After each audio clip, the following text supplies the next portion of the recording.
పూర్వాభాద్ర నక్షత్రం ఇది కుంభరాశిలో 1, 2, 3 పాదాలు, అలాగే మీనరాశిలో 4వ పాదం ఉన్నాయండి. మనం ఇంకా కథలోకి వెళ్ళిపోదాం. ఓం నమో వెంకటేశాయ. గోవిందా గోవింద. స్థిరం వజ్రకిరీటం వదనం శశివర్ణ ప్రకాశం ఫాలే కస్తూరి శ్రీగంధతిలకం కర్ణం వజ్రకుండల శోభితం నాసికా సువాసికా పుష్పదళం నయనే శశిమండన ప్రకాశం కంఠే సువర్ణ పుష్పమాలాలంకృతం హృదయే శ్రీనివాస మందిరం కరం కరుణాభయసాగరం భుజే శంఖచక్రగదాధరం సువర్ణ యజ్ఞోపవీత భూషణం సర్వాంగే స్వర్ణ పీతాంబరధరం పాదం పరమానంద రూపం సర్వపాప నివారితం సర్వం స్వర్ణమయం శ్రీ వెంకటేశ శ్రీ తిరుమలేశ శ్రీ శ్రీనివాస నమామ్యహం. ప్రియకాంతాయ కళ్యాణ నిదయే నిదయేద్ధినా శ్రీ వెంకట నివాసాయ శ్రీనివాసాయ మంగళం. కళ్యాణాద్భుత గాత్రాయ కామితార్థ ప్రదాయినే శ్రీ వెంకటనాథాయ శ్రీనివాసాయ మంగళం. ఈశానాం జగతోస్య వెంకటపతేర్విష్ణుప్రదాం ప్రేయసి తద్వక్షస్వల నిత్యవాసరధికాం తత్కాంక్షి సంవర్ధిని పద్మాలంకృత పాణిపల్లవయుగాం పద్మాల సాంకృతాం వాత్సల్యాది గుణోజ్వలాం భగవతీ వందే జగన్నాయకం. ఏడుకొండలవాడ వెంకటరమణ గోవింద గోవింద. వందే జగన్నాయకం. వైకుంఠంలో ఉన్నప్పుడే కృతయుగంలోనే నిర్ణయింపబడిన శ్రీనివాసుడు భూలోకంలోని జనులందరికీ కూడా కలియుగంలో ఈతి బాధలు పడుతున్న వారందరికీ కూడా సుఖ సంతోషాలతో వర్ధిల్లాలని, కలి యొక్క ప్రభావం తగ్గాలని, కలి వల్ల వచ్చే ఇబ్బందులు లేకుండా ఉండాలని మన కోసం వైకుంఠం నుంచి కదిలి వచ్చి అక్కడ నారాయణ స్వరూపంగాను ఇక్కడ శ్రీ వెంకటేశుడుగాను వెలిసిన ఆ వైకుంఠధాముడికి పాదారవింద అభిమానంతో మనం భక్తితో గౌరవంతో ప్రేమతో సమర్పిస్తూ మనం కథల్లోకి వెళ్ళిపోదాం. ఇవాళ పూర్వాభాద్ర కథ. పూర్వాభాద్ర కథలో మనకి ఇది అందరికీ తెలుసున్నదండి. ఇది ఎప్పటిదో కాదు, 19వ శతాబ్దం అంతా కూడా మారుమోగిన యథార్థ గాథ. ఇది నేను చెప్పబోయే కథ. సాక్షాత్తు శ్రీనివాసుడే సాక్ష్యం చెప్పిన కథ. దాదాపుగా అందరికీ తెలిసే ఉంటుంది. కానీ మరొక్కసారి ఆయనకి ఇష్టమైనది ఏది, వెంకటేశ్వర స్వామికి ఆయన లీలలను తలుచుకుని వింటున్న వారికి చెప్తున్న వారికి అందరినీ కూడా ఆదరిస్తాడు కదా, అటువంటి కథే ఇప్పుడు చెప్పుకుందాం. పూర్వకాలంలో ఒక కుగ్రామంలో ఒక వర్తకుడు ఉండేవాడు. ఆ నిరుపేద అంతంత మాత్రం వ్యాపారం చేస్తూ తాను తన భార్య జీవిస్తూ ఉండేవారు. ఆ దంపతులకు శ్రీనివాసుడంటే అపారమైన భక్తి, అచంచలమైన విశ్వాసం. పిల్లలు లేని తమకు పిల్లలు సంతానం కలిగేలా చెయ్యమని ఆ శ్రీనివాసుని వ్రతం చేయకుండా మానలేదు, మొక్కకుండా లేరు. అలాగే శ్రీనివాసుడితో పాటు అనేకమైన పుణ్యక్షేత్రాలలో కూడా తిరిగాడారు. అనేక కుండలిలో కూడా స్నానాలు ఆచరించారు. అంతేకాదు, మొత్తం భారమంతా కూడా నాయన నీ పాదాల వద్ద దగ్గరే పెడుతున్నాము, మమ్మల్ని ఆదరించి మాకు సంతానాన్ని ప్రసాదించమని ఆ నల్లనయ్యను అదే పనిగా వేడుకుంటూ ఉన్నారు. అయినా వారి కోరిక తీరలేదు. సంతానం గురించి అనేక రకాలుగా విచారిస్తున్నారు. ఎవరు ఏ రప్ప రాయి మొక్కమంటే, ఏ చెట్టు పుట్ట మొక్కమంటే మొక్కుతున్నారు. అలాగా భార్యను షావుకారు, షావుకారుని భార్య ఒకళ్ళకొకళ్ళు ఓదార్చుకుంటూ ఉండేవారు. ఎందుకో ఆ స్వామికి మన మీద దయ కలగలేదు. అతనికి కలిగే వరకు ఈ వేదన మనకి తప్పదని భార్యను ఓదారుస్తూ ఉండేవాడు షావుకారు. ఇంకా ఆ షావుకారికి ఉన్న దాంట్లో తినడమే తప్ప ఇంక వేరే పిల్లలు లేరనే విచారమే తప్ప వేరే ఏమీ ఇబ్బందులు లేవు. తమకు సంతానం కలగకపోవడాన్ని తలుచుకుంటూ దుఃఖిస్తూ ఉండేవారు. ఏ జన్మలో ఏం పాపం చేశామో, అది కాస్త విముక్తి అయితే తప్ప మనకి సంతానం కలగదని కూడా నిర్ణయించుకున్నాడు. మన స్థిమితం లేక షావుకారు రోజు రోజుకి ఏళ్లు గడిచేటప్పటికి వ్యాపారం మీద శ్రద్ధ పట్టకపోవడంతో కొంత నష్టం కలిగింది వ్యాపారం. ఆ వ్యాపారం నష్టం వల్ల కాస్త ఆస్తి కూడా కర్పూరల్లా కరిగిపోయింది. ఒకరోజు తినడానికి తిండి కూడా లేని దుర్భర పరిస్థితుల్లోకి వచ్చాడు. భార్య వ్యాపారి భార్య శ్రీనివాసుడితోటి, ఏమయ్యా స్వామి, నిన్నే కదా ఇంతలా కొలుచుకున్నాము, నువ్వు తప్ప అన్యదైవం ఎరగని మాకు ఎందుకు ఈ అగ్ని పరీక్షలు పెడుతున్నావు, మాకెందుకు ఈ పరిస్థితిని తీసుకొచ్చావు అని చెప్పి వేడుకుంటూ ఉండేది. దీనజన బాంధవుడివి, దయానిధివి, నిన్ను నమ్ముకున్న వారికి ఇంతకాలం ఇబ్బంది పడరని మాత్రం తెలిసింది. నిన్నింతగా నమ్ముకుంటే మాకెందుకయ్యా ఇన్ని కష్టాలు ఇస్తున్నావు, ధైర్యంగా ఉండు. సిరి సంపదలు ఉన్నప్పుడు ఆ దేవదేవుడిని ఆరాధించడం ఏమంత దొడ్డ కార్యం కాదు. పేదతనంలోనే కష్టాలకు ఓర్చుకుంటూ ఉన్నంతలోనే నివేదించుకుంటూ శ్రద్ధగా సేవించడమే తరుణోపాయం అని భార్యను ఓదార్చాడు షావుకారు. భరించరానంతగా వాళ్లకు దరిద్రం పెరిగిపోయింది. పైసా ఆదాయం వ్యాపారం వల్ల లేదు. మళ్ళీ ఒక్కసారి తేరుకుని, ఇంతలా నేను సంతానం కోసం పాకులాడి బెంగ పెట్టుకుని స్థిమితం లేకుండా ఉంటే ఆస్తంతా హారతికర్పూరల్లా అయిపోయింది. ఎలాగా మళ్ళా నేను పూర్వస్థితికి రావాలి, స్వామి కొండ దర్శనం చేసుకోవాలి, స్వామి దర్శనం చేసుకుని తప్పకుండా నాకు సంతానము ఇస్తారు, వ్యాపారాన్ని అభివృద్ధి చేస్తారని ధైర్యం తెచ్చుకుని కర్తవ్యం ఏమిటని ఆలోచించుకున్నాడు షావుకారు. మళ్ళీ వ్యాపారం చెయ్యాలి. ఎలాగా? చేతిలో చిల్లిగవ్వలేదు. వెంటనే అతని మిత్రుడు ఒకడు ఉండేవాడు. ఆ మిత్రుడి పేరు ఖాసిం. అతను సాయిబు. అతని దగ్గర ధనవంతుడు వడ్డీ వ్యాపారం చేస్తూ ఉండేవాడు. షావుకారు బాగా ఆలోచించి అతని దగ్గరికి వెళ్ళి, ఇలా జరిగింది, నేను మళ్ళా వ్యాపారం చెయ్యాలనుకుంటున్నాను, కాసిం నాకు ఆ వ్యాపార నిమిత్తం కొంత అప్పు ఇవ్వమని కోరాడు. అనగానే, అదేమిటి, పాత మిత్రుడివి, మన ఇద్దరం చదువుకున్నాము, ఇంతలా అడగాల నువ్వు, నీకు తప్పకుండా నేను సాయం చేస్తాను, ఇదిగో ఈ 2000 రూపాయలు పట్టుకెళ్ళు, ఈ పెట్టుబడి పెట్టి మళ్ళా షావుకారం ప్రారంభించు, భగవంతుని కృప వల్ల ప్రారంభించిన వేళ విశేషం నీకు బాగా పెరిగి పిల్లల సంతానం కూడా కలుగుతారు అని ధైర్యం చెప్పి డబ్బులిచ్చి, చక్కటి స్నేహ సంబంధం ఉంది కాబట్టి చక్కగా మంచి మాటలు చెప్పి పంపించాడు.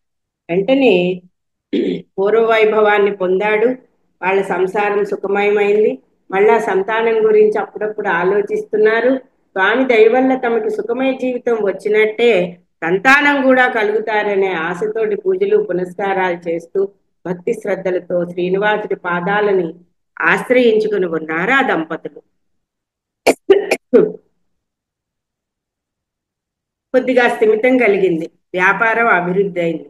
అప్పు తీర్చుకునే పరిస్థితి వచ్చింది.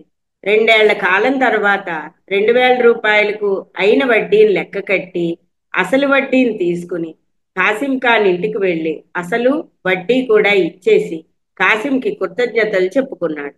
అతనికి ఇవ్వవలసిన మొత్తాన్ని ఇచ్చివేశాడు.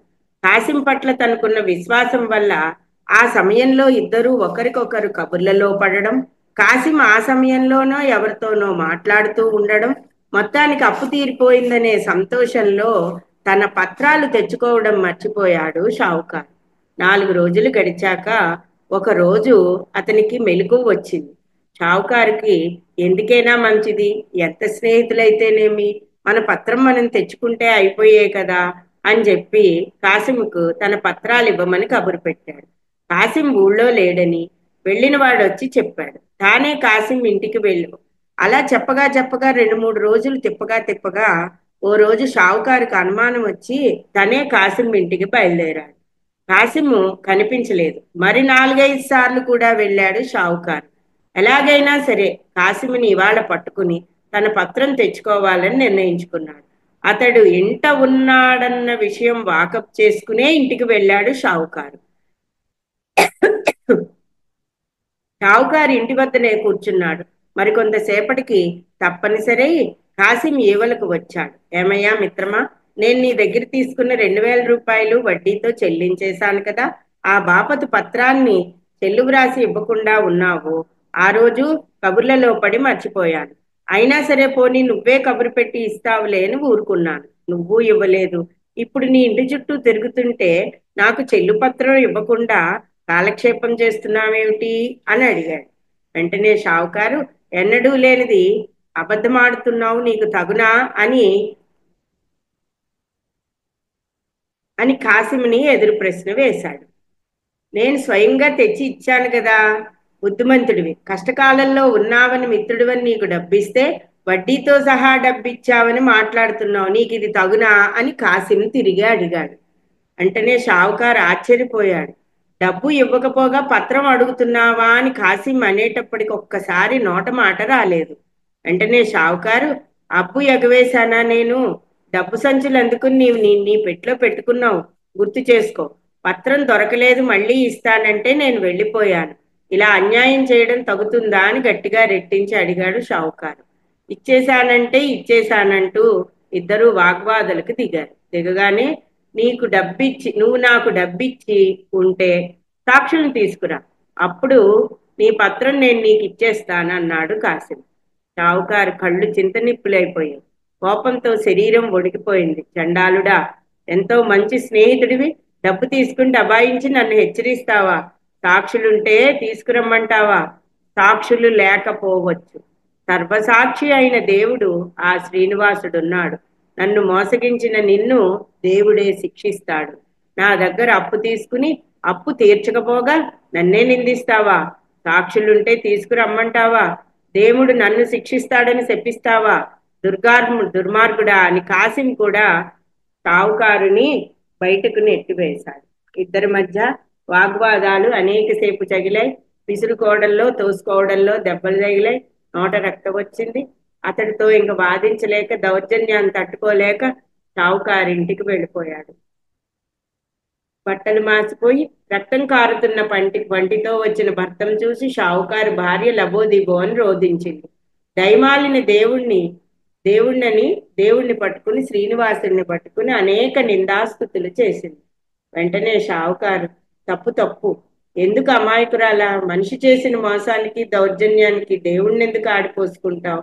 ఇదంతా శ్రీనివాసుడి లేలనే అనుకో అన్నాడే తప్ప ఆ శ్రీనివాసుని షావుకారు ఒక్క మాట కూడా నిందించలేదు. ఆమెను కూడా భార్యను ఓదార్చి తాను స్థిమిత పడ్డాడు.